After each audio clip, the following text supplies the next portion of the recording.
Père et du Fils et du Saint-Esprit, ainsi soit-il.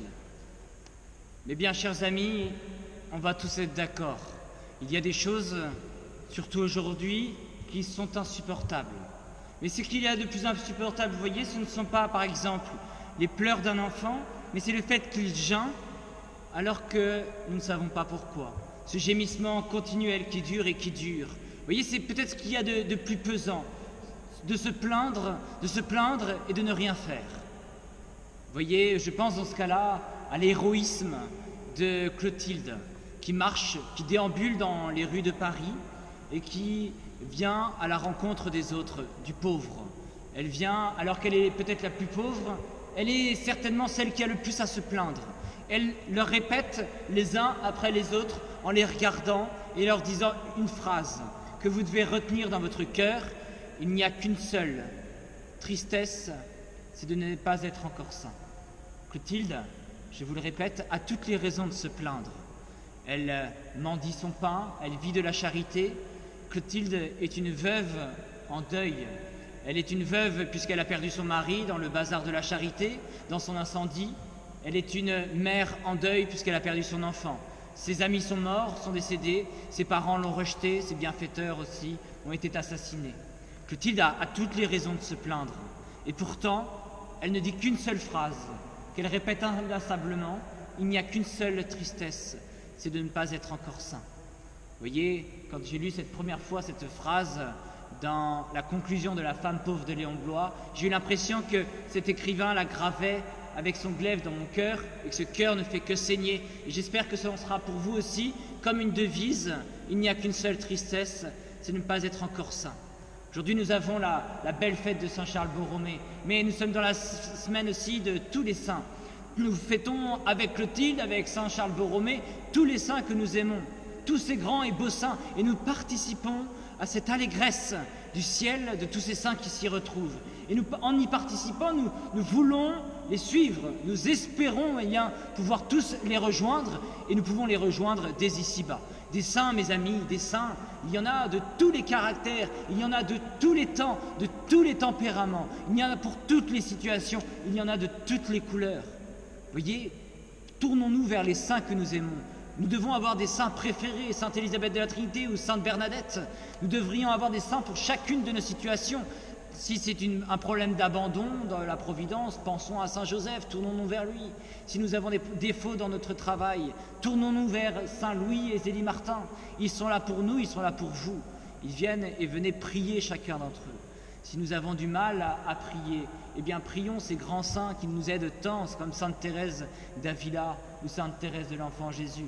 Si nous sommes angoissés par notre avenir, pensons à la puissance d'une Jeanne d'Arc, pensons à la force d'un bienheureux Ceslas qui, de ses mains, nous jette des boules de feu pour retenir les Mongols d'envahir la Pologne. Vous voyez, des saints, il y en a pour toutes les époques, il y en a pour tous les goûts. On peut se dire, mes amis, dans cette fête de la Toussaint, que la route est longue avant d'arriver à cette sainteté. Et cette route est longue, un peu comme tous les matins, je l'espère, nous commençons notre chapelet. Quand nous commençons notre chapelet, quand nous devons égrener un à un tous les Je vous salue Marie, on se dit qu'avant d'arriver à cette belle croix, à ce ciel, eh bien la route est même très longue. Mais souvent on a l'impression, vous voyez, de se dire que cette route est longue dans la médiocrité de notre quotidien.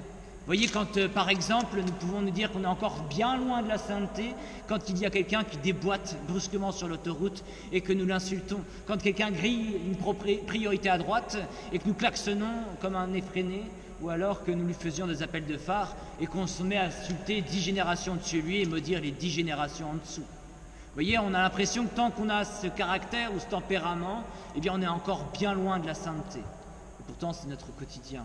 La route est encore longue. Mais voyez, quand on regarde les saints, ils ont tous des caractères et des tempéraments bien trempés. Mais s'ils ont des caractères bien trempés, c'est qu'ils sont trempés dans la prière. Ils ont tous ce point commun qu'en n'importe quelle situation, et Dieu sait si leurs situations furent plus périlleuses, eh bien, ils savaient l'imprégner de la vie de prière. Est-ce que nous savons faire ça? Est-ce que nous savons les imiter dans ce qu'il y a de plus important, de cette intimité, de cette union à Dieu?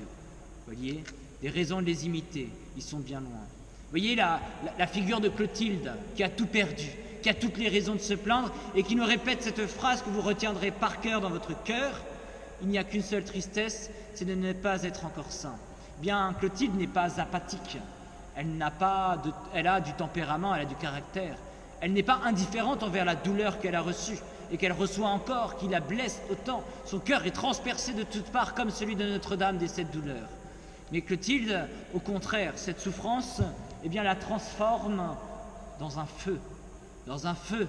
Et c'est bien cela le secret de la sainteté. Ce n'est pas d'être apathique envers la souffrance, d'être indifférent envers ce qui nous arrive, mais de savoir l'offrir et de le transformer.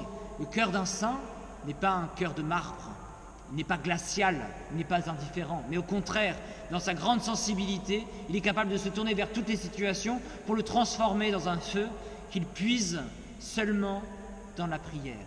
C'est le seul point commun de tous nos saints. Ils sont tous bien différents. Nous pouvons tous nous tourner vers l'un ou vers l'autre.